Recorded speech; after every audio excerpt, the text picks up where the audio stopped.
Bom, eu sempre morei com a minha avó e minha mãe no interior de Goiás. A minha avó tinha um marido que eu gostava muito dele, sempre tratou a gente muito bem, sempre foi do bom e do melhor. A minha mãe engravidou de mim com 15 anos de idade, o meu pai tinha 23. Então eles eram separados, né? Até que eu fiz os meus 8 anos de idade. Quando eu fiz 8 anos de idade, o meu pai e minha mãe resolveram voltar. E aí ele pegou eu e minha mãe e levou a gente para morar na casa dele. Só que aí, eu com 8 anos de idade, morando na casa do meu pai, começou a história. O meu pai brigava muito com a minha mãe, brigava, bebia, e todas as vezes que eles brigavam, que ele bebia, ele ia pra cima da minha mãe, era maior fuzuê, ele mandava a gente embora. Ele sempre falava, vai embora, não quero vocês aqui. Aí minha mãe ficava com raiva, fazia nossas malas, pegava as nossas coisas, voltava pra casa da minha avó. Depois eles voltavam, a gente voltava pra casa dele. E aí começou a virar rotina. Briga, manda embora, faz as malas, vai pra casa da minha avó, volta pra casa, briga, bebe, faz as malas, sabe? Tipo, era sempre isso. E eu já tava cansada de toda essa situação. Até que teve um dia que o meu pai levou uns amigos dele pra beber lá em casa. E chegou uma mulher enquanto a minha mãe foi no mercado. E essa mulher entrou lá em casa e ficou toda de chamego com meu pai. E eu percebi. E da janela dava pra ver tudo que estava acontecendo. E meu pai, nossa, tratando ela super bem. Ela começou a falar, olha as fotos da minha filha, e entregou o celular pro meu pai. Quando ele entregou o celular pro meu pai, que meu pai foi ver as fotos, eu que tava atrás, eu não era bobo nem nada, né? Eu já tinha 8 anos, eu sabia. As fotos eram dela pelada. Não era da filha dela, que ela tava falando e mostrando pra ele, sabe? E eu sabia que aquilo estava errado. Mas enfim, minha mãe chegou do mercado e minha mãe foi lá atender, fazer comida, atender as coisas que meu pai pediu para ela fazer. E nisso, meu pai ficava de risadinha no telefone e ele estava conversando com aquela mulher, suponho, né?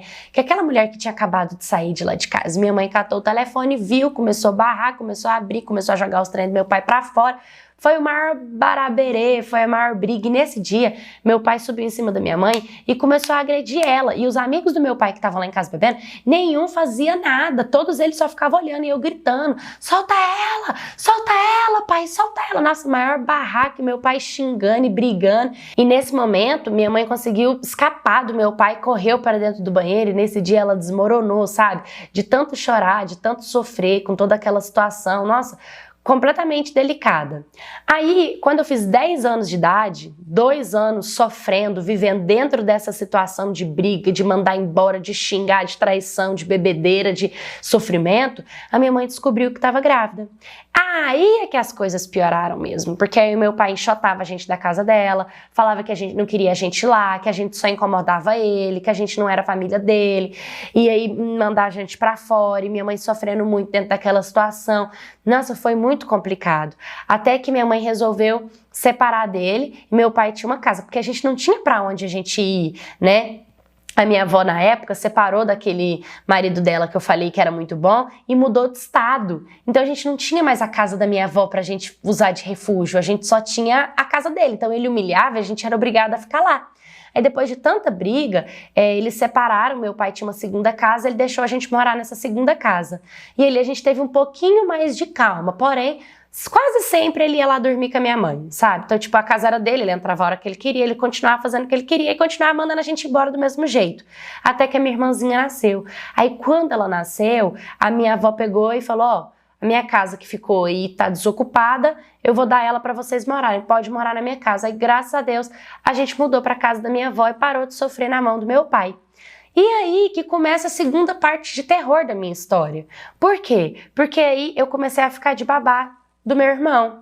Eu ali com os meus 10 anos de idade, tendo que fazer comida, que cuidar da casa, que ficar de babá, de empregada, de cozinheira. E eu era muito nova para arcar com as responsabilidades, sabe?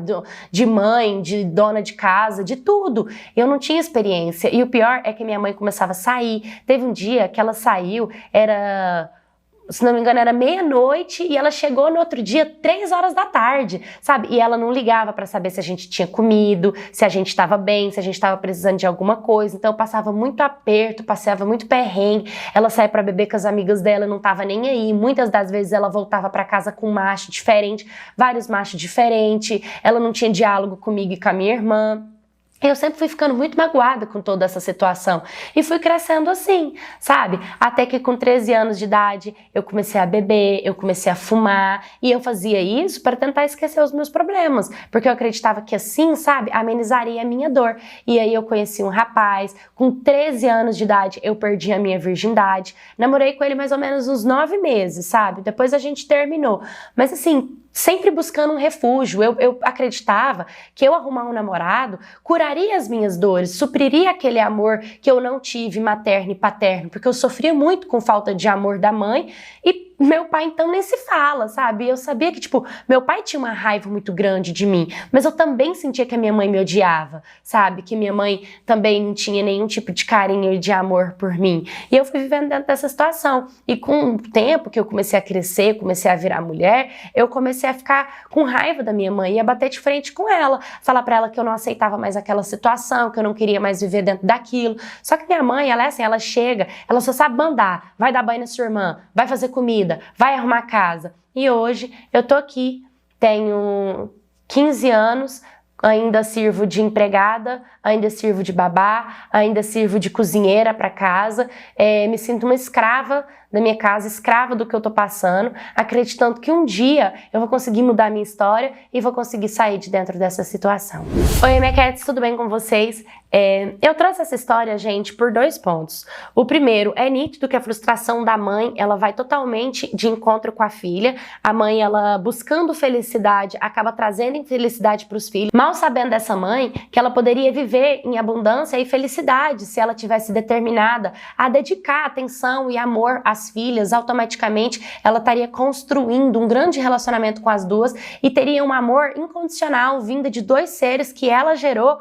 E automaticamente ela ia estar numa sintonia tão positiva que pode ser que com o desejo de encontrar alguém, ela encontraria alguém muito bom para a vida dela, sabe? Mas não, a mãe nitidamente é frustrada, automaticamente ela frustra essas filhas, que se essas filhas continuam nesse fluxo, elas podem muito bem seguir o caminho da mãe ou tentar fazer diferente. O segundo ponto é exatamente isso, tentar fazer diferente. Ela fala na história que com 13 anos ela começou a fumar, beber, namorar, para tentar encontrar algo que suprisse aquele amor de pai e de mãe. E ela não vai conseguir encontrar ninguém que supra isso. Ela vai conseguir encontrar alguém que no máximo entenda essa dor. Mas já as chances que ela tem de atrair pessoas tóxicas e abusivas para a vida dela é muito grande também. Por isso que é tão importante você primeiro ter o conhecimento, entender, sabe, se desenvolver e entender que o que o seu pai e sua mãe foram na sua vida é responsabilidade deles. É uma bagagem que eles têm que carregar. Você não precisa carregar essa bagagem, carregar esse peso. Você continua vivendo as coisas que você tem que viver, mas começa a agradecer, independente se a sua mãe é uma mãe ruim, o pai foi um pai ruim, você sofreu muito na sua vida,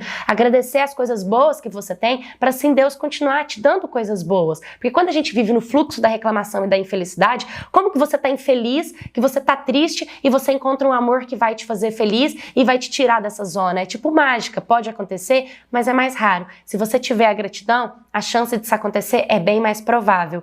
Então, continue carregada de emoção, de felicidade, não tenha raiva de seus pais, busca o amor, busca a sabedoria, busca um caminho diferente do que você vive, que com certeza seu caminho é de muita prosperidade e muita luz. É isso que eu desejo na vida de todos aqueles que faltam amor paterno, amor materno, aqueles que vivem ali em prol de cuidar das responsabilidades que a mãe joga pra cima de você. Uma hora Deus vai mudar a sua história e você vai ter um lindo testemunho. É isso que eu desejo pra você. Me manda sua história, se você já passou por isso, curta, comenta, compartilha, se inscreva no canal. Um beijo e até o próximo vídeo.